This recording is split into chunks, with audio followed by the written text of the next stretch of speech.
The Orient's situated right on the corner of the most prominent intersection in the heart of the rocks. The Georgian architecture of the building is quite unusual. It doesn't have any balconies around it. It started trading as a licensed hotel in 1844, which makes it one of the oldest hotels in Sydney. The name of the hotel actually came from the P&O shipping lines, and we've really tried to maintain that heritage aspect in the colour scheme and the wooden bar tops. The main bar downstairs is really a traditional Australian public bar with wooden furniture, and there's memorabilia on the walls, and it's a great place to come in and relax, and then by night it gets packed with the live music and people dancing and having a great time and catching up with friends.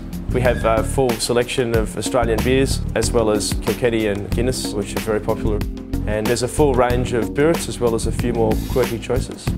We've got fresh seafood downstairs and steaks and mixed grill, and then your traditional Aussie sort of pub burger, chicken burgers and steak sandwiches. We offer great value for money. The meals are bordering on huge. The live music is pretty much all cover bands and duos. You see some of Sydney's best performers downstairs Wednesday through to Sunday, all your old pub favourites. The restaurant's the heritage area of the hotel. It's open 7 days for lunch and dinner. Usually Fridays and Saturday nights you'll get a large booking or two that might be coming in for a celebration.